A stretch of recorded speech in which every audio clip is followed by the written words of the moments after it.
નમસ્કાર મિત્રો, આપણે કંટ્રોલ રેક્ટિફાયર જોઈએ છીએ પાવર ઇલેક્ટ્રોનિકની અંદર. અને પહેલાના લેક્ચરમાં આપણે જોયું હતું કે કંટ્રોલ રેક્ટિફાયરમાં એમ્પ્લિટ્યુડ કંટ્રોલ કઈ રીતના વર્ક કરે, ત્યાર પછી જોયું હતું ફેઝ શિફ્ટ કંટ્રોલ કઈ રીતના વર્ક કરે. આજે આપણે જોશું કે કમ્બાઇન્ડ એમ્પ્લિટ્યુડ અને ફેઝ શિફ્ટ કઈ રીતના વર્ક કરે. જનરલી આપણે જ્યારે શરૂઆતમાં વાત થઈ હતી, પાવર ઇલેક્ટ્રોનિક ની અંદર વોલ્ટેજનો કંટ્રોલ છે એ ખૂબ જ મહત્વનો છે. અને પાવર ઇલેક્ટ્રોનિકમાં આપણે એનું હાર્ટ કહીએ તો એ છે SCR, સિલિકોન કંટ્રોલ રેક્ટિફાયર, કે જે કંટ્રોલ રેક્ટિફાયરમાં આનો યુઝ કરી રેક્ટિફાયરમાં અને વોલ્ટેજ અને કરંટને કંટ્રોલ કરવામાં આવે છે. જેમ કે આપણે આગળ વાત કરી તેમ કન્વેન્શનલ રેક્ટિફાયર હોય તો એમાં રજિસ્ટર સિરીઝમાં જોડી અને વોલ્ટેજનો કંટ્રોલ કરવામાં આવે, પણ રજિસ્ટર R ને જ્યારે સિરીઝમાં જોડીએ છીએ તો I2R લોસીસ વધી જાય છે. હવે આ લોસીસના કારણે એક તો હીટ ઉત્પન્ન થાય છે જે તે ડિવાઇસમાં. તો આવું ના થાય એના માટે આપણે કંટ્રોલ્ડ રેક્ટિફાયરનો યુઝ કરીએ છીએ, કે જેમાં અલગ અલગ મેથડનો યુઝ કરી અને આપણે કરંટને કંટ્રોલ કરી શકીએ છીએ. એટલે એમાં બે મેથડ આપણે જોયું હતું. હવે જે ત્રીજી મેથડ છે combined amplitude and phase shift, તો એ આ બંનેનું કોમ્બિનેશન છે. એટલે તમે આ એમ્પ્લિટ્યુડ કંટ્રોલ અને ફેઝ શિફ્ટ કંટ્રોલ ના લેક્ચર ના ભર્યા એક વખત તમે જોઈ લેજો, એથી આ સમજવામાં તમને સરળતા રહેશે. કારણ કે હવે જે આપણે કંટ્રોલિંગ કરવાનું છે આ બંનેનો કોમ્બિનેશન કરીને કરવાનું છે. તો એ કઈ રીતે? તો અહીંયા જો આપણને સર્કિટ આપેલી છે, જો પ્રાઇમરીની અંદર રજિસ્ટર R1 આપેલો છે અને સેકન્ડરીમાં આપણને DC નું જોડાણ આપેલું છે. એટલે જનરલી ફેઝ જે કમ્બાઇન્ડ મેથડ છે આ મેથડ યુઝ ક્યાં થાય કે જ્યાં આપણે DC નો યુઝ કરી અને કંટ્રોલ કરવાનું હોય રેક્ટિફાયરને, બરાબર, એટલે કે SCR ને. આ SCR ને આપણે DC વોલ્ટેજનો યુઝ કરી અને જો કંટ્રોલ કરવાનું હોય ત્યારે આ મેથડનો યુઝ થાય છે, combined amplitude and phase shift. એટલે અહીંયા આપણને જનરલી બાકી શું હોય કે આપણે AC સપ્લાયનો યુઝ કરી અને કંટ્રોલ કરતા હોઈએ છીએ, પણ અહીંયા થોડીક ડિફરન્ટ મેથડ છે. કઈ રીતે? તો કે એમ્પ્લિટ્યુડ અને ફેઝ શિફ્ટ બંનેનું કોમ્બિનેશન કરેલું છે. હવે અહીંયા આપણે વાત કરીએ તો આ SCR નો એનોડ છેડો છે, આ કેથોડ અને આ ગેટ, બરાબર. હવે અહીંયા પ્રાઇમરી આપણને એનોડ અને કેથોડમાં આપેલું છે અને નોર્મલ કન્ડિશનમાં અહીંયા સેકન્ડરીમાં આ પ્રાઇમરી અને આ સેકન્ડરી. સેકન્ડરીમાં DC કમ્બાઈન કરેલું છે. પ્રાઇમરીનું ઇન્ડ્યુસ થયેલો સિગ્નલ કરંટ જે છે એનર્જી તો આમાં મળવાની જ છે. જે ઇલેક્ટ્રિસિટી ટ્રાન્સફર થશે, બરાબર, એ તો મળશે જ, પણ DC સિગ્નલ થી પણ આપણે એને આપી શકશું. તો જ્યારે આ DC સિગ્નલ આપણે નથી આપતા, બરાબર, એટલે કે ઓપન કન્ડિશન હોય છે, એ કન્ડિશનમાં શું થાય છે તો કે પ્રાઇમરીમાં જે આપણે સપ્લાય આપીએ છીએ એ ઇન્ડ્યુસ થઈ અને આપણને સેકન્ડરીમાં આઉટપુટ મળે છે. તો એ આઉટપુટ કઈ રીતના હોય છે? તો આપણે જે એમ્પ્લિટ્યુડ કન્ડિશનમાં જે મેક્સિમમ વેલ્યુ જોઈ હતી 90 ડિગ્રી સુધીની, એ અહીંયા એનો યુઝ થયો છે θ1, બરાબર. આ કેટલું છે? 90 ડિગ્રી. 90 ડિગ્રી એ આપણને એનોડ કેથોડ વોલ્ટેજ અને ગેટ વોલ્ટેજ, બરાબર, એ બંનેના આધારે જે આપણને મળે છે કરંટ IL, એમાંથી જે આપણને મળશે એરિયા અંડર ધ કર્વ, એ મળશે IDC, જે આપણે DC કરંટ કંટ્રોલ કરવાનો છે. IDC કેમ મળશે? તો કે area under the curve divide by base. એટલે આ જે એરિયા છે, બરાબર, એનું આપણે વેલ્યુ મૂકશું અને ડિવાઇડ બાય બેઝ કરશું એટલે આપણને IDC કરંટ, જે આપણે શરૂઆતમાં ઇક્વેશનમાં મેળવ્યું હતું કે IDC કરંટ કઈ રીતના મળે, IRMS કઈ રીતના મળે, EDC કઈ રીતના મળે, તો એ રીતના આપણને IDC કરંટ મળશે. પણ આ ડિફોલ્ટ કન્ડિશન છે. આ કઈ કન્ડિશન છે? Default condition. આમ જોવા જાવ તો એમ્પ્લિટ્યુડ કંટ્રોલ ની વાત કરો તો એના માટે આ મેક્સિમમ વેલ્યુ છે, બરાબર, કે એમ્પ્લિટ્યુડ કંટ્રોલ છે 0 થી 90 ડિગ્રી સુધી છે એ કંટ્રોલ કરી શકે. એમ્પ્લિટ્યુડ કંટ્રોલ લિમિટેશન છે. એટલે અહીંયા એ અરેન્જમેન્ટ છે એમ્પ્લિટ્યુડ નું આપણે એ રીતે રાખેલું છે, બરાબર, અને ફેઝ છે આટલા એ રાખેલો છે 90 ડિગ્રી. એના કારણે શું થાય છે કે આ ડિફોલ્ટ કન્ડિશન છે, કે ડિફોલ્ટ એટલે કે ત્યારે આપણે DC આપતા નથી. ડીસી છે એ ઓપન હોય છે. આપણે જેમ વાત થઈ હતી એમ કે કમ્બાઇન્ડ મેથડ છે એ ક્યાં યુઝ થાય છે તો કે જ્યાં આપણે ડીસી ની મદદથી એસસીઆર ને કંટ્રોલ કરવાનું હોય ત્યારે. તો હવે આપણે શું કરશું તો કે હવે આપણે ડીસી ને એક ડાયરેક્શનમાં જે આ એસી ની જે ડાયરેક્શન છે પોઝિટિવ ડાયરેક્શન એ પોઝિટિવ સેમ ડાયરેક્શનમાં આપણે વોલ્ટેજ આપશું. એટલે કે આપણે એને આ રીતે દર્શાવી શકીએ કે આ એક ડાયરેક્શનમાં આપણે એને વોલ્ટેજ આપીએ છીએ. તો એ કન્ડિશનમાં આપણને ગેટ વોલ્ટેજ છે θ1 એંગલે મળશે. એટલે કે 90 ડિગ્રી થી θ1 ઓછું થયું. બરાબર 90 ડિગ્રી એથી θ1 ઓછું થયું. ફાયરિંગ એંગલ ઘટ્યો. ઘટવાનું કારણ શું હતું કે આપણે ડીસી વોલ્ટેજ છે એ સેમ ડાયરેક્શનમાં આપ્યા. બરાબર. હવે આને આપણે થોડુંક સમજવું હોય તો આપણે એના માટે એસસીઆર ની કેરેક્ટરિસ્ટિક ને જોઈએ એટલે આપણને સમજાશે કે કઈ રીતના θ1 ઘટ્યું છે. આ એસસીઆર ની કેરેક્ટરિસ્ટિક. બરાબર. આ છે કરંટ, આ છે વોલ્ટેજ. એટલે અહીંયા આપણે આ કેરેક્ટરિસ્ટિકમાં આપણને ખ્યાલ હતો કે વોલ્ટેજ વધારતા જઈએ અને આ મેક્સિમમ વીડીઆર વોલ્ટેજ. બરાબર. જો આપણે ગેટ ના આપીએ એટલે કે આ એસસીઆર છે અને ગેટ સિગ્નલ આપણે આપતા નથી અને એનો કેથોડ વધારે તો સીધું અહીંયાથી ફાયર થાય. વચ્ચેથી આપણે ગેટ વોલ્ટેજ આપીએ છીએ તો એસસીઆર વચ્ચેથી ફાયર થઈ જશે. એટલે કે ગેટ સિગ્નલ આપણે જ્યારે આપશું બરાબર જેમ ગેટ સિગ્નલ વધારશું તેમ એસસીઆર છે એ વેલો ફાયર થશે. બરાબર. એટલે અહીંયા આપણે શું કરીએ છીએ તો કે આપણે અહીંયા ડીસી વોલ્ટેજ આપીએ છીએ. ડીસી વોલ્ટેજ ક્યાં જાય છે એના ગેટ કેથોડમાં. બરાબર. એટલે શું થશે કે ગેટ કેથોડ વોલ્ટેજ વધશે. જેમ વધશે એમ ફાયરિંગ એંગલ ઘટશે અને આઈડીસી કરંટ છે એ વધારે મળશે. આ આઈડીસી કરંટ છે એ આપણને વધારે મળશે. બરાબર. તો આ રીતના ફાયરિંગ એંગલ ને આપણે ઘટાડી શકીએ છીએ θ1 ને. કઈ રીતે તો કે એક જ ડાયરેક્શનમાં ડીસી આપવાનું રહેશે. હવે ધારો કે આપણે તો અંતે કંટ્રોલ કરવાનું છે કે કઈ રીતના આપણે રેક્ટિફાયર ને એસસીઆર ને કંટ્રોલ કરીને વોલ્ટેજ કે કરંટ ને કંટ્રોલ કરી શકીએ. તો આ કંટ્રોલિંગ આપણને અહીંયા સમજાવ્યું કે ભાઈ ડિફોલ્ટ કન્ડિશન 90 ડિગ્રી હતી ને આપણને આઈડીસી કરંટ ની એક વેલ્યુ મળતી હતી. હવે આપણે આઈડીસી કરંટ ને વધારવો હોય આઈડીસી કરંટ એટલે આ એરિયા જોવાનો. જેમ એરિયા વધશે એમ આઈડીસી કરંટ વધશે. કારણ કે આઈડીસી કરંટ નું સૂત્ર શું છે તો કે area under the curve divide by base. એટલે હવે આપણે એરિયા વધારવો હોય તો આપણે શું કરવું પડે છે તો કે ગેટ કેથોડ વોલ્ટેજ છે એને આપણે ડીસી આપીએ છીએ પણ સેમ ડાયરેક્શનમાં પોઝિટિવ ડાયરેક્શનમાં. એટલે જે ફાયરિંગ એંગલ છે એ ઘટશે અને એને લીધે આ એરિયા વધશે એટલે આઈડીસી કરંટ વધારે મળશે. હવે આપણે શું કરીએ છીએ બીજી કન્ડિશનમાં તો કે હવે આપણે ઓપોઝિટ ડાયરેક્શનમાં બરાબર આ બંને પ્લસ જ છે પણ ડાયરેક્શન ચેન્જ છે. આપણે શું કરીએ છીએ ડીસી ની ડાયરેક્શન ચેન્જ કરીએ છીએ. એટલે હવે આપણે ઓપોઝિટ ડાયરેક્શનમાં ગેટ વોલ્ટેજ પાસ કરશું. બરાબર. આ છે ગેટ વોલ્ટેજ અને આ છે એનોડ કેથોડ વોલ્ટેજ. એટલે ઓપોઝિટ ડાયરેક્શન એટલે કે આના ડાયરેક્શન પોલારિટી ચેન્જ કરીએ પ્લસ અને માઈનસ કરી અને આપણે આને આપશું. એટલે શું થશે કે ફાયરિંગ એંગલ છે બરાબર θ1 એ ખૂબ જ વધી જશે. એનો મતલબ કે એસસીઆર છે એ મોડો ફાયર થશે. એનો મતલબ શું થયો કે એરિયા અંડર ધ કર્વ છે એ ખૂબ જ ઓછું મળશે. એટલે આઈડીસી કરંટ છે એ ખૂબ જ ઓછો મળશે.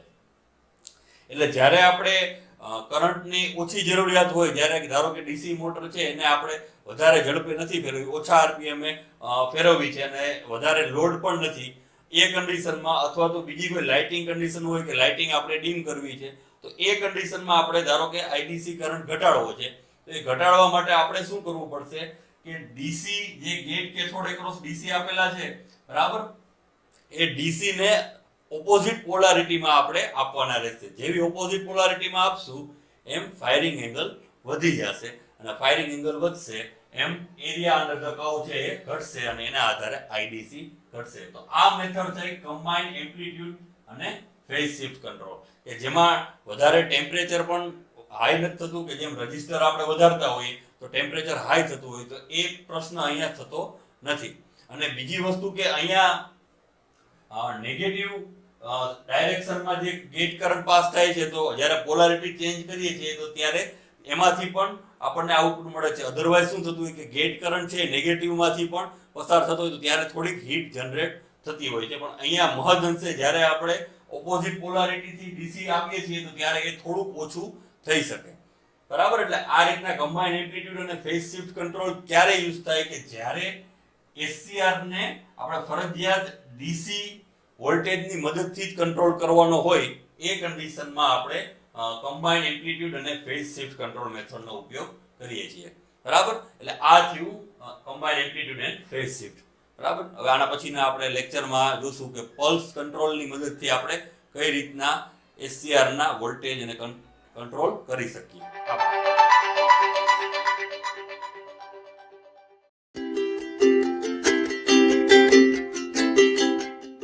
નમસ્કાર મિત્રો, અહીંયા આપણે જોઈએ છીએ કંટ્રોલ રેક્ટિફાયર. બરાબર. પાવર ઇલેક્ટ્રોનિક સબ્જેક્ટમાં આપણે જેમ વાત કરીએ એમ પાવર ઇલેક્ટ્રોનિક સબ્જેક્ટમાં વોલ્ટેજનું કંટ્રોલ છે એ ખૂબ જ મહત્વનું છે.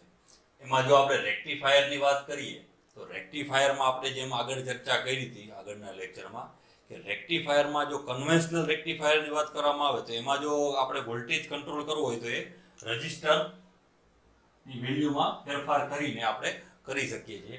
પણ એમાં જે તકલીફ થાય છે એ થાય છે કે I2R પ્રમાણે રેઝિસ્ટન્સ વધી જાય છે. જ્યારે આપણે વોલ્ટેજ કંટ્રોલ કરવા જઈએ છીએ, કરંટ કંટ્રોલ કરવા જઈએ છીએ ત્યારે રેઝિસ્ટન્સ જે સિરીઝમાં જોડેલો હોય છે આપણે એના કારણે હીટ વધારે આપે છે અને લોસીસ વધી જાય છે અને આના એરેન્જમેન્ટની કોસ્ટ પણ વધી જાય છે. બરાબર. તો એની સામે આપણે એવી રીતના એરેન્જમેન્ટ કરીએ કે આપણે એસસીઆર જે છે એસસીઆર ને જ કંટ્રોલ કરીએ. તો એને કંટ્રોલ કરવા માટેના 4 અલગ અલગ મેથડો આપણે જોઈ હતી. Amplitude control, phase shift control, combination of amplitude and phase shift. બરાબર. અને હવે આપણે આજે જોશું પલ્સ કંટ્રોલ.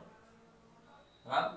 કઈ રીતના પલ્સ આપી અને આપણે કંટ્રોલ કરી શકીએ. તો આ પલ્સ કંટ્રોલ મેથડ છે એ આમ જોવા જાવ તો આ 3 કરતા ઘણી ફાયદાકારક છે અને સરળ પણ છે અને ઓછા ખર્ચાળ છે. હવે કઈ રીતે ફાયદાકારક છે તો જ્યારે આપણે એમ્પ્લિટ્યુડ, ફેઝ કે આ કોમ્બિનેશન વાળી મેથડનો યુઝ કરીએ છીએ તો ત્યારે શું થાય છે કે જે ગેટ કરંટ છે, સપોઝ આ એસસીઆર છે, આ કેથોડ, આ એનોડ અને આ છે ગેટ. બરાબર. તો ગેટ વોલ્ટેજ જ્યારે આપણે આપીએ છીએ અને એમાંથી જે કરંટ પાસ થાય છે તો એ નેગેટિવ સાયકલમાંથી પણ પાસ થાય છે. હવે એના કારણે શું થાય છે તો કે સતત ગેટ કેથોડ માંથી કરંટ પસાર થયા કરે છે અને રિઝલ્ટ આપણને પોઝિટિવ સાયકલ દરમિયાન જ મળે છે. તો નેગેટિવ સાયકલ દરમિયાન આમાં હીટ વધતી જાય છે ગેટ કેથોડ ટર્મિનલમાં. તો એ ના વધે એના માટે, કારણ કે આપણે જરૂરિયાત જ્યારે પોઝિટિવ ટર્મિનલમાં સિગ્નલ આપવાની છે અને અમુક ટાઈમ પૂરતું, કારણ કે થાય છે શું કે ટાઈમ ડ્યુરેશન ફિક્સ નથી કરી શકાતો એમ્પ્લિટ્યુડ અને ફેઝમાં. જ્યારે પલ્સ કંટ્રોલમાં ઓછા ટાઈમ માટે આપણે પલ્સ આપી શકીએ છીએ. એના કારણે શું થાય છે કે ગેટ કેથોડ માંથી આ ટર્મિનલમાંથી વધારાના ટાઈમમાં નેગેટિવ સાયકલ દરમિયાન એમાંથી કરંટ પસાર થતો નથી. એટલા માટે અહીંયા હીટ વધી નથી અને ઓછો ખર્ચો પણ થાય છે. જેટલી જરૂરી છે એટલા ટાઈમ પૂરતો જ આપણે પલ્સ આપવામાં આવે છે. બરાબર. તો અહીંયા ડાયટનો યુઝ કરેલો છે. અહીંયા યુજેટી નો પણ યુઝ કરી શકાય. અલગ અલગ ડિવાઇસનો આપણે ટ્રિગરિંગ માટે યુઝ કરી શકીએ. બરાબર. તો ડાયટ નું મેઇન તો ફંક્શન શું છે તો કે ડાયટ એટલે કે બંને ડાયરેક્શનમાં એ વર્ક કરે છે. બરાબર. અને મેઇનલી એસી માટે વર્ક કરે છે. આ એવું ડિવાઇસ છે એટલે જ એને જો ડાયોડ પ્લસ એસી, ડાયોડ એટલે અહીં તમે ભાગ કરી નાખો, ડીઆઈ એટલે ડાયોડ પ્લસ એસી, એસી માં કામ કરતું એટલે કે પોઝિટિવ અને નેગેટિવ બંને સાયકલમાં જે એસી માં સિગ્નલ આવતું હોય તો બંને માટે આ વર્ક કરે છે એટલે એને ડાયટ કહેવામાં આવે છે. હવે આ ડાયટ ને અહીંયા આના ગેટ ટર્મિનલ સાથે જોડેલું છે. આપણું એસસીઆર છે, આ એનોડ અને આ કેથોડ. એસસીઆર ના ગેટ ટર્મિનલ સાથે ડાયટ ને જોડેલું છે અને ડાયટ ને ત્યાર પછી આરસી સર્કિટ સાથે જોડેલું છે, રેઝોનન્સ સર્કિટ સાથે. એટલે અહીંયા આપણે ફેઝ શિફ્ટ કરી શકીએ છીએ. તો હવે આ સર્કિટ કઈ રીતના વર્ક કરે છે તો અહીંયા ધારો કે આ પોઝિટિવ અને નેગેટિવ પલ્સ આવે છે એટલે રેઝિસ્ટરમાંથી કરંટ પસાર થઈ અને કેપેસિટરમાં પસાર થાય છે અને કેપેસિટર ચાર્જિંગ થાય છે. તો આ ડાયરેક્શનમાં આપણને કેપેસિટર ચાર્જ થતું જોવા મળે છે. હવે જ્યાં સુધી કેપેસિટરના વોલ્ટેજ છે એ ડાયોડના બ્રેકઓવર વોલ્ટેજ, ધારો કે ડાયોડના બ્રેકઓવર વોલ્ટેજ છે 30 વોલ્ટ. બ્રેકઓવર વોલ્ટેજ એટલે શું? કે આ એનું ફંક્શન છે, બરાબર? તો આ વોલ્ટેજ છે એના બ્રેકઓવર વોલ્ટેજ છે કે જે વોલ્ટેજ ડાયોડ છે એ ઓન થઈ જશે. આપણે સતત એના વોલ્ટેજ વધારતા જઈએ. સપોઝ આ ડાયોડ છે, બરાબર? આ ડાયોડને આપણે આ રીતે વોલ્ટેજ આપીએ છીએ અને વોલ્ટેજ સતત એના વધારતા જશું તો એક વોલ્ટેજની લેવલ એવું આવશે કે ત્યારે ડાયોડ ઓન થઈ જશે, બરાબર? તો એ વોલ્ટેજ છે એના બ્રેકઓવર વોલ્ટેજ. ડાયોડમાં ફોરવર્ડ અને રિવર્સ બંનેમાં આઉટપુટ આપણને સરખું જોવા મળે છે. એટલે અહીંયા એના 30 વોલ્ટ છે ડાયોડના, એ બ્રેકઓવર વોલ્ટેજ છે. એટલે અહીંયા કેપેસિટર ચાર્જ થશે. હવે કેપેસિટરની જે ચાર્જિંગની વેલ્યુ છે એટલે કે EC ધારો કે આપણે કહીએ તો કેપેસિટરના વોલ્ટેજ 30 વોલ્ટ સુધી થશે ત્યાં સુધી કોઈ પણ પ્રકારનું આઉટપુટ આપણને જોવા મળશે નહીં, એટલે કે અહીંયાથી ગેટ સિગ્નલ મળશે નહીં. જ્યારે કેપેસિટરના વોલ્ટેજ 30 થી વધશે એટલે ડાયોડ ઓન થશે અને અહીંયાથી આપણને ગેટ કરંટ પાસ થશે અને એ SCR ને ઓન કરશે, બરાબર? જે અહીંયા એનોડ છે એના લોડ સાથે જોડેલો છે. એટલે SCR ઓન થશે. એ ડાયરેક્શનમાં કરંટ આને ટ્રિગર કરશે SCR ને. એટલે એ અહીંયા દર્શાવેલું છે. સપોઝ આ θ1 છે, બરાબર? અને અહીંયા આપણને વોલ્ટેજ આપેલો છે, વોલ્ટેજનો ગ્રાફ. તો અહીંયા θ1 વાળી જે વેલ્યુ છે એ વેલ્યુ એ આપણને SCR છે એ ઓન થતો જોવા મળશે. એટલે આ આપણે કરંટ કહી દઈએ, આ VGK ગેટ કેથોડ વોલ્ટેજ, બરાબર? અને આ છે કરંટ. તો આ જે આપણને એરિયા મળી ગયો તો આના આધારે આપણને IDC ની એક વેલ્યુ મળશે, બરાબર? જે આ કમ્પેરેટિવલી વધારે છે. θ1 ઓછો છે એટલે θ1 જેમ ઓછો છે એમ SCR વેલો ફાયર થઈ જાય છે અને જેના કારણે આપણને એરિયા અંડર ધ કર્વ, આ જે કરંટનો ગ્રાફ છે તેમાં આ એરિયા આપણે હાઇલાઇટ કરેલો છે એ વધારે મળ્યો છે. એટલે એના આધારે આપણને IDC મળશે. IDC આપણને કઈ રીતના મળે? તો કે IDC is equal to area under the curve divided by base. એટલે આ જે એરિયા છે એ કમ્પેરેટિવલી વધારે છે. તો હવે શું થાય છે? હવે આપણે તો મેઇન વોલ્ટેજ કંટ્રોલ કરવું છે. રેક્ટિફાયરમાં આપણે વોલ્ટેજ કંટ્રોલ કરવું છે. તો હવે આપણે IDC ની વેલ્યુમાં કઈ રીતે ફેરફાર કરી શકશું? તો આપણે હવે આ જે રજિસ્ટર છે, આ રજિસ્ટરની વેલ્યુ ધારો કે આપણે વધારીએ છીએ. અહીંયા જે કાંઈ વેલ્યુ છે હવે આ વેલ્યુને આપણે ઇન્ક્રીઝ કરીએ. તો આ વેલ્યુ વધારશું એટલે શું થશે? તો કે કેપેસિટરનો ચાર્જિંગનો દર છે એ ઘટી જશે. એટલે કે કેપેસિટર ધીમે ધીમે ચાર્જ થશે. એટલે 30 વોલ્ટે એને પહોંચતા વાર લાગશે. એટલે ટાઈમ ડ્યુરેશન વધશે. ટાઈમ ડ્યુરેશન વધવાના કારણે ફાયરિંગ એંગલ વધશે θ. એટલે આ બીજી કન્ડિશન છે, બરાબર? એટલે અહીંયા જો આપણને આ ચાર્જિંગનો દર આપેલો છે, આ બ્રેકઓવર વોલ્ટેજ ડાયોડનો જે આપણે વાત કરી હતી, એ બ્રેકઓવર વોલ્ટેજ અહીંયા ઓન થાય છે તો આ ઓન થાય છે. હવે શું થશે કે એનો બ્રેકઓવર વોલ્ટેજ મોડો આવશે, એટલે કે એમાં ડીલે થશે. ડીલે થવાનું કારણ કે રેઝિસ્ટરની વેલ્યુ વધી ગઈ, એટલે રેઝિસ્ટર વધી ગયો એટલે કેપેસિટર ચાર્જિંગ થવાનો દર ઘટી ગયો. ચાર્જિંગ થવાનો દર ઘટી ગયો એટલે અહીંયા 30 વોલ્ટે પહોંચતા વાર લાગશે. એટલા માટે ફાયરિંગ એંગલ થીટા છે આ ડ્યુરેશન જો તમે આટલા ડ્યુરેશને આ એનો બ્રેકઓવર વોલ્ટેજ છે ડાયોડનો, આટલો વધારે વાર લાગશે. રેઝિસ્ટરની વેલ્યુ જેમ વધી ગઈ એટલે આને કેલિબ્રેટ પણ કરી શકીએ આપણે કે કેટલી વેલ્યુ જોતી હોય રેઝિસ્ટર, આપણે કેટલો ડિલે જોતો એ પ્રમાણે આપણે રેઝિસ્ટરની વેલ્યુ, એટલે જ આને રેઝોનન્સ સર્કિટ કહે છે કે એ પ્રમાણે આપણે રેઝિસ્ટરની વેલ્યુમાં વધારો કરી શકીએ. અને આ વધારાના કારણે હવે જે આપણને આ પોર્શન મળે છે, બરાબર? તો આ બીજો IDC કરંટ છે. આને આપણે 1 કહીએ, IDC કરંટ 1.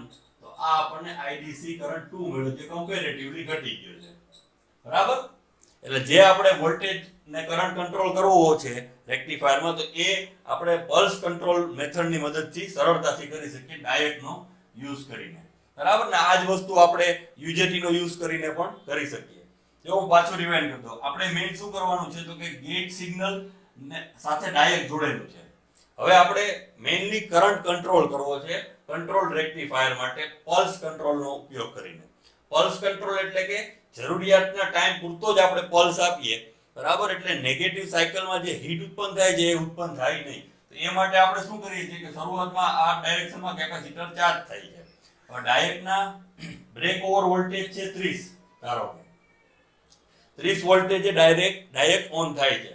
તો કેપેસિટરના વોલ્ટેજ 30 થશે, ત્યાર પછી વધારો જો થશે તો ડાયરેક્ટ ઓન થશે.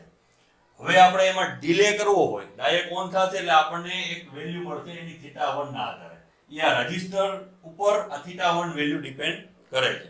કારણ કે હવે જ્યારે રેઝિસ્ટરની વેલ્યુ આપણે વધારશું એટલે શું થશે, કેપેસિટર મોડું ચાર્જ થશે, ચાર્જ થવામાં વધારે વાર લાગશે, એટલે એ ડિલે આપણને આટલો વધારે ડિલે મળશે. પહેલા આટલા ટાઈમમાં ઓન થઈ જતું હતું, આટલા બ્રેક ઓવર વોલ્ટેજ, હવે એમાં વધારે સમય લાગે છે, બરાબર. બ્રેક ઓવર વોલ્ટેજ એટલા જ છે, જો વોલ્ટેજમાં કોઈ ફેરફાર નથી થયો, ટાઈમ લાઈન વધી ગઈ છે.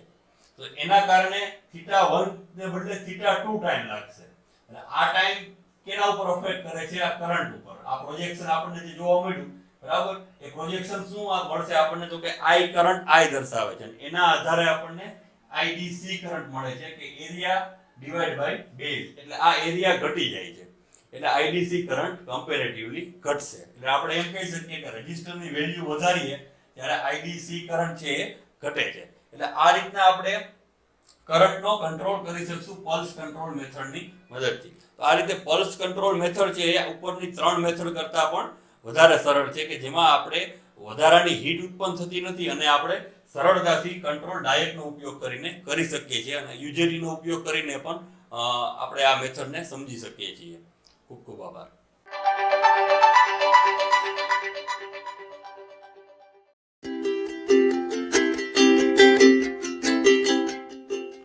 નમસ્કાર મિત્રો, આજે આપણે જોશું SCR નું પ્રોટેક્શન.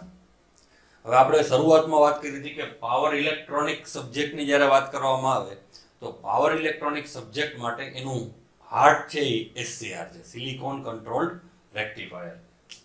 આપણે એનો સિમ્બોલ રિમાઇન્ડ કરી લઈએ. આ છે SCR નો સિમ્બોલ, એનોડ, કેથોડ અને ગેટ. તો આ સિમ્બોલ SCR નો છે અને આ એનું PNPN સ્ટ્રક્ચર ડાયાગ્રામ છે, સ્કીમેટિક ડાયાગ્રામ. હવે આપણે જોવાનું છે કે SCR માં પ્રોટેક્શન પહેલા તો જરૂરી શા માટે છે. કારણ કે જ્યારે SCR ની વાત કરવામાં આવે તો SCR છે એ બહુ જ સેન્સિટિવ ડિવાઇસ છે. સેન્સિટિવ એટલા માટે કે જો એમાં વોલ્ટેજ કે કરંટમાં થોડોક પણ વધારો થશે એની જે લિમિટ હોય એના કરતાં, તો SCR ડેમેજ થવાની શક્યતા રહે છે. તો હવે આપણે એ થોડુંક સમજી લઈએ કે આમાં કયા પ્રકારનું ડેમેજ થઈ શકે SCR માં. તો આપણને ખ્યાલ પડશે કે કયા કયા પ્રકારનું આપણે પ્રોટેક્શન કરવું પડશે. તો SCR માં પહેલા તો આપણે એક્સટર્નલ જો વાત કરીએ અને એક ઇન્ટરનલ, એ રીતે થોડુંક અલગ કરી અને આપણે સમજી શકશું કઈ રીતના એક્સટર્નલ અને ઇન્ટરનલ. તો એક તો SCR નું પોતાનું સ્ટ્રક્ચર, તો એ સ્ટ્રક્ચરની અમુક મર્યાદા હશે, એમાં આપણે અમુક પ્રકારનું પ્રોટેક્શન કરવું પડશે. તો એ આપણે એક સર્કિટથી કરી શકશું. ત્યાર પછી બહારથી જો કોઈ વોલ્ટેજ કે કરંટ વધી જતો હોય, બરાબર, ડિવાઇસની બહારથી, તો એનું પણ પ્રોટેક્શન બહારની સાઈડથી કરવું પડે. હા, કે એ જરૂરી SCR માટે જ હોય, પણ એના માટેના જે પગલાં છે એ બહારની સાઈડ અથવા તો સબસ્ટેશનમાં અથવા તો બહાર લાઇનમાં લેવા પડતા હોય છે. તો આ પ્રકારના અલગ અલગ પ્રકારના પ્રોટેક્શન કરવા પડતા હોય છે. તો આ બધા પ્રોટેક્શનની જરૂરિયાત શા માટે ઊભી થાય છે, તો એના વિશે આપણે પહેલા જોઈ લઈએ. SCR માં પ્રોટેક્શનની જરૂરિયાત શું છે, what is the need of protection. એમાં આપણે પહેલા વાત કરીએ dV/dt. dV/dt શું છે, તો કે વોલ્ટેજનો દર, વોલ્ટેજ વધવાનો દર. તો rate of change of voltage, તો કયા ટાઈમ પ્રમાણે વોલ્ટેજમાં વધારો થાય છે. તો એને આપણે કંઈક એવી રીતે સમજીએ કે સપોઝ અહીંયા કયા વોલ્ટેજની વાત છે, તો કે એનોડ વોલ્ટેજ.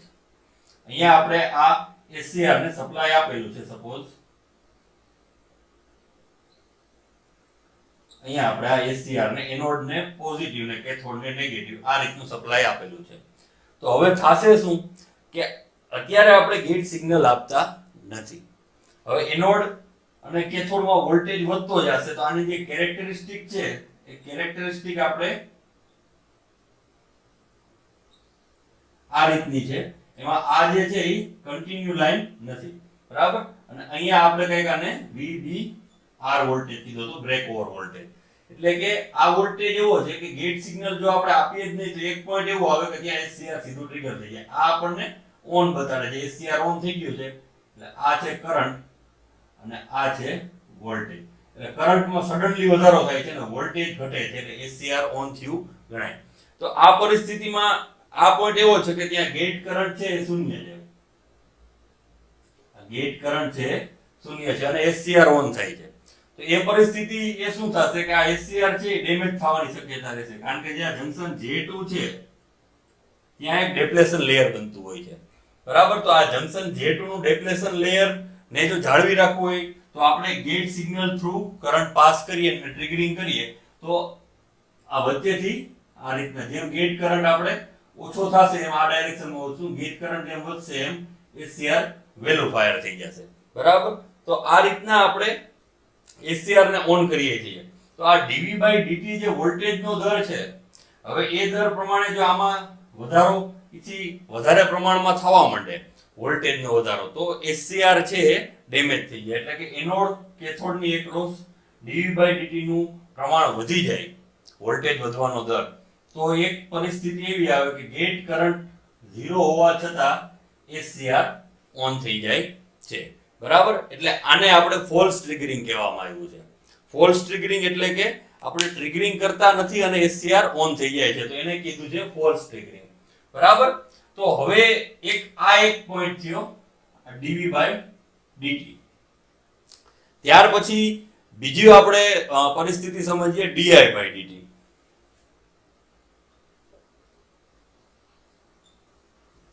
હવે dI/dt એટલે શું? તો કે એક તો SCR ઓન થઈ ગયું છે, અહીંયાથી વાત છે ઓન, પછી શું કામ? તો કે કરંટની વેલ્યુ SCR ઓન થયા પછી જ વધે છે. એટલે અહીંયા dI/dt એ હંમેશા SCR ઓન થયા પછીની વાત છે. એટલે SCR ઓન થઈ ગયું છે, જંકશન J2 પણ કન્ડક્ટ થઈ ગયું છે, ગેટ કરંટ આપીને આપણે SCR ઓન કરી દીધું છે. હવે dI/dt પિક્ચરમાં આવે છે. તો dI/dt શું છે? તો કે એ SCR નું એક રેટિંગ છે, વેલ્યુ છે કે કરંટનો વધવાનો દર. હવે આ કરંટનો વધવાનો દર જે છે એ એનોડ કરંટ ઉપર ડિપેન્ડ કરે.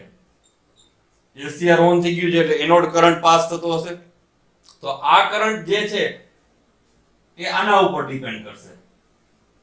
આ શું છે? તો કે એનોડ વોલ્ટેજ વધવાનો દર dVA/dt.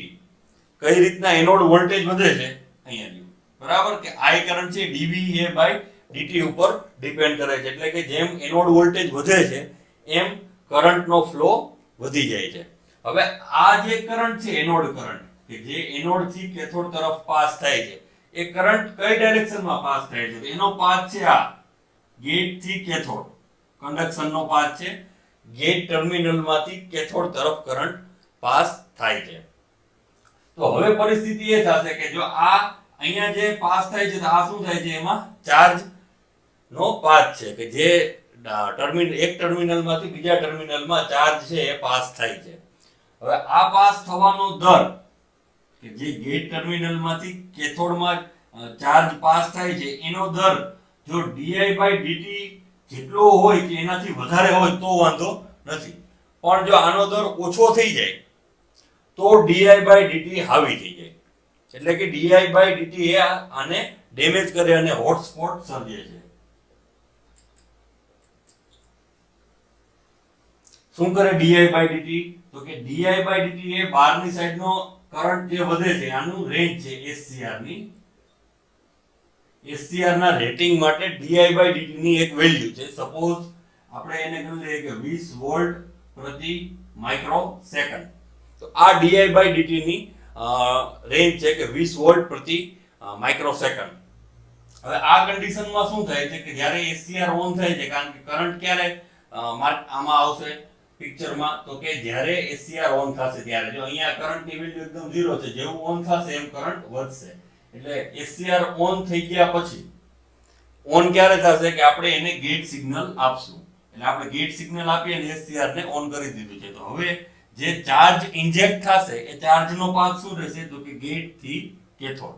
તો હવે આપણે કઈ રીતે di/dt ને સમજવાનું છે તો કે અહીંયાથી જે ચાર્જ ઓન કરી દીધું છે આ એક વેલ્યુ છે, રેટિંગ છે કે જે આ ડિવાઇસ છે એ ડિવાઇસમાં પ્રિન્ટેડ હશે કે આ SCR નું રેટિંગ છે, બરાબર. અને આ SCR માં એક્ચ્યુઅલી જે આપણે પ્રોસેસ કરીએ છીએ તો આ ચાર્જ છે એ ગેટ થી કેથોડમાં ઇન્જેક્ટ થશે, આ એનો પાથ હશે. તો એનો એક દર હશે, એક ટાઈમ પ્રમાણે એની ચાર્જ છે એ આમાં ગેટમાંથી કેથોડમાં પાસ થતા હશે. તો એ ચાર્જ એનું જે રેટ ઓફ ચેન્જ છે ગેટ થ્રુ કેથોડ, એ રેટ ઓફ ચેન્જ એ di/dt જેટલો અથવા એનાથી વધારે હોવો જોઈએ, બરાબર. જો એમ ના હોય તો જ્યારે di/dt પાસ થશે એનાથી ઓછું હશે તો આ di/dt છે જે એક્સટર્નલ વોલ્ટેજ આવતો હશે di/dt રેટિંગના આધારે આવતો હશે અને આની કેપેસિટી એટલી નહીં હોય. સરળ ભાષામાં કહીએ તો આ જે કેપેસિટીનો ફ્લો આપે છે એટલી કેપેસિટી જો ઇન્ટરનલ નહીં હોય તો આ ડિવાઇસ ડેમેજ થવાની શક્યતા રહે છે. એનાથી વધારે કેપેસિટી હશે તો ચાલશે, બરાબર. અહીંયાથી જેટલો ફ્લો ધારો કે પાણીનો આવતો હોય તો અહીંયા એટલો મિનિમમ પાણીનો ફ્લો પાસ થઈ શકે એવડો પાઇપ હોવો જોઈએ અથવા તો એનાથી મોટો હોવો જોઈએ. પણ એનાથી જો નાનો પાઇપ હોય તો બહાર પ્રેશર વધી જાય, એવી વાત છે કે અહીંયા જે પાઇપ બને છે તો ચેનલ, આને આપણે ચેનલ પણ કહી શકીએ. અહીંયા જે ચેનલ બને છે એ ચેનલ નો જે rate of change of current છે અથવા તો ચાર્જ છે આના જેટલો અથવા તો આનાથી વધારે હોવો જોઈએ. જો એમ ના હોય તો di/dt માં પ્રોટેક્શનની જરૂરિયાત ઊભી થાય છે, બરાબર. કે જેમ dv/dt માં પ્રોટેક્શનની જરૂરિયાત ક્યારે ઊભી થાય છે કે જ્યારે ફોલ્સ ટ્રિગરિંગ થવા માંડે ત્યારે, બરાબર. તો એ જ રીતના di/dt માં પ્રોટેક્શનની જરૂરિયાત ક્યારે ઊભી થાય છે કે જ્યારે ચેનલ જે છે ગેટ થ્રુ કેથોડ એ ચેનલનો રેટ ઓફ ચેન્જ છે એ di/dt થી ઓછો થઈ જાય તો આપણે પ્રોટેક્શનની જરૂરિયાત ઊભી થાય છે, બરાબર. એટલે આ થયું di/dt. હવે આપણે જોઈએ ઓવર વોલ્ટેજ.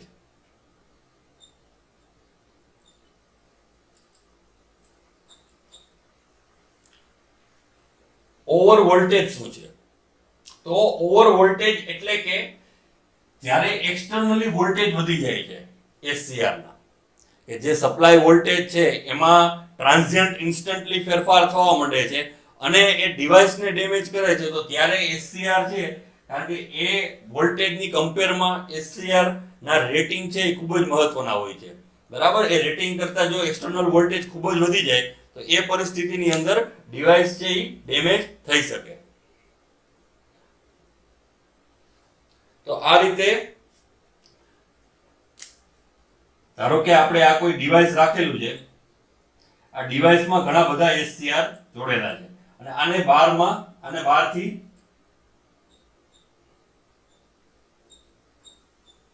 આ કોઈ એક્સટર્નલ લાઇનમાંથી એને પાવર આવે છે. આ કોઈ એક ડિવાઇસ છે અંદર ઘણા બધા SCR છે. તો આ SCR ના પ્રોટેક્શન માટે જે આ લાઇન આવેલી છે તો આ લાઇનમાં પણ પ્રોટેક્શન રાખવું પડશે, કારણ કે અહીંયા જો કોઈ ટ્રાન્ઝિયન્ટ ફેરફાર થયો અને કોઈ હાઈ વોલ્ટેજ જનરેટ થઈ ગયા, બરાબર, કોઈ નેચરલ ઇફેક્ટ અથવા તો કોઈ પણ ઘટનાને લીધે અહીંયા હાઈ વોલ્ટેજ આવી ગયા તો એ આખા ડિવાઇસમાં રહેલા SCR ને ડેમેજ કરી શકે છે, બરાબર. તો આ રીઝનને લીધે આપણે ઓવર વોલ્ટેજ પ્રોટેક્શન ની જરૂરિયાત રહે છે. જો અત્યારે આપણે જોઈએ છીએ શું કે જરૂરિયાત શું કામે છે, આની SCR પ્રોટેક્શનની જરૂરિયાત શું કામે છે એ મુદ્દા ઉપર આપણે ચર્ચા કરીએ છીએ કે આમાં dv/dt માં શું કામે જરૂરિયાત છે, બરાબર, di/dt માં શું કામે જરૂરિયાત છે, એ રીતના ઓવર વોલ્ટેજ ની કન્ડિશનમાં શું કામે જરૂરિયાત છે, કારણ કે ઓવર વોલ્ટેજ છે બહારની લાઇનમાં થતું જોવા મળશે. મેં તમને વાત કરેલી એમ કે SCR ના પ્રોટેક્શનમાં મહદઅંશે આપણે એ વિચારવું પડશે કે એક તો બહારના ભાગમાં જે વોલ્ટેજનું પ્રમાણ વધી જાય છે તેને ઓવર વોલ્ટેજ કે છે તો એને આપણે એક તો પ્રોટેક્ટ કરવું પડશે અને એ જ રીતે હવે આપણે જોશું ઓવર કરંટ પ્રોટેક્શન.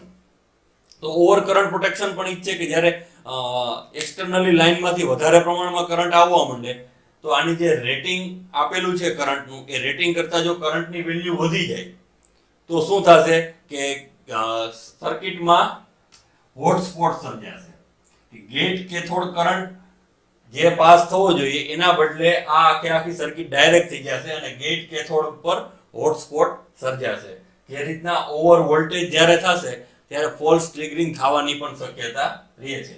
એ જ રીતના જંક્શનનું ટેમ્પરેચર એટલે કે જ્યારે કોઈ પણ ડિવાઇસને જોડેલું હોય છે, અહીંયા આ જંકશન J2 છે, તો જંકશન J2 ઉપર કન્ટિન્યુઅસલી સપ્લાય આપવામાં આવે અને જો એ ઓન ના થાય તો જંકશનનું ટેમ્પરેચર ધીમે ધીમે વધી જાય છે. બરાબર? તો આ જંકશનનું ટેમ્પરેચર ના વધે એના માટે આપણે પ્રોટેક્શનની જરૂરિયાત પડશે. જંકશનનું ટેમ્પરેચર કઈ રીતના વધે કે ડિવાઇસની અંદર dV/dt અને di/dt જ્યારે ઓન થઈ જાય છે, ઓન થઈ ગયા પછી કરંટનો ફ્લો બહુ જ વધવા માંડે જરૂરિયાતથી વધારે, તો અહીંયા આ ગેટ કેથોડ કરંટ પાસ થતો હોય તો ત્યારે જંકશન J2 નું ટેમ્પરેચર વધી જાય છે. જો એ ના વધવા દેવું હોય તો આપણે જંકશન ટેમ્પરેચર વાળી ટેકનિક જે છે એમાં આપણે પ્રોટેક્શન આપવું પડે. તો આ રીતે આપણે SCR પ્રોટેક્શનની અંદર પહેલા તો dV/dt જોયું કે એમાં પ્રોટેક્શનની જરૂરિયાત શું કામે છે, ત્યાર પછી di/dt જોયું. બરાબર? dV/dt માં પ્રોટેક્શનની જરૂરિયાત શું કામે છે કે જ્યારે વોલ્ટેજ નો દર વધવા માંડે છે તો ત્યારે ગેટ સિગ્નલ આપ્યા વગર SCR ઓન થઈ જાય છે. એ કન્ડિશન જ્યારે પણ થાય છે તો ત્યારે dV/dt પ્રોટેક્શનની જરૂર પડે છે અને એની dV/dt ની રેન્જ પણ આપણને આપેલી છે 50 થી 500 વોલ્ટ પર માઇક્રો સેકન્ડ. જે રીતના આપણે વાત કરેલી કે di/dt માં 20 થી 500 માઇક્રો સેકન્ડ. બરાબર? તો આ dV/dt અને di/dt ની રેન્જ છે. જેમ di/dt માં આપણે શું કીધું હતું કે આ ગેટ થી કેથોડની ચેનલ જે છે એમાં જે રેટ છે ચાર્જ પાસ થવાનો, એ રેટ છે એ આના રેટ કરતા વધારે હોવો જોઈએ અથવા એના જેટલો હોવો જોઈએ. જો આ રેટ આના કરતા ઘટી જાય તો di/dt દ્વારા હોટસ્પોટ સર્જાવાની શક્યતા રહે અને થોડાક ટાઈમે SCR ડેમેજ થવાની પણ શક્યતા રહે છે. એટલા માટે di/dt માં પ્રોટેક્શનની જરૂરિયાત છે. ઓવર વોલ્ટેજ લાઈન હોય છે તો એમાં જો વોલ્ટેજ કોઈ પણ રીતે ટ્રાન્સિયન્ટ વોલ્ટેજ આવી જાય તો એ આખા ડિવાઇસને ડેમેજ કરી શકે છે. અને ઓવર કરંટ પ્રોટેક્શનમાં આપણે વાત કરી એમ કે જ્યારે બહારની સાઈડથી કોઈ પણ ડિવાઇસને જોડેલું છે અને કરંટમાં વધારો થાય છે તો એ ગેટ કેથોડની જે ચેનલ છે એને પર્ટિક્યુલરલી ડેમેજ કરે છે. અને જંકશન ટેમ્પરેચર કે જે પર્ટિક્યુલર જંકશન J2 નું ટેમ્પરેચર જો વધી જાય કોઈ પણ કારણોસર, એક વખત ડિવાઇસ ઓન થઈ ગયું છે, બરાબર, અને di/dt વધતું જાય છે તો એ કન્ડિશનમાં જંકશન J2 નું ટેમ્પરેચરને કંટ્રોલ કરવો પડે. બરાબર? એટલે ઘણી વખત આપણને જોવા મળતું હોય કે કોઈ પણ ડિવાઇસ જ્યારે યુઝ થતું હોય ત્યારે એમાં એનું ટેમ્પરેચર આપણને વધતું જોવા મળતું હોય છે. તો એના માટે અલગ અલગ ડિવાઇસો વચ્ચે જોડેલા હોય છે કે જે એનું ટેમ્પરેચર કંટ્રોલ કરતા હોય છે. તો એના વિશે આપણે જોશું. ખૂબ ખૂબ આભાર.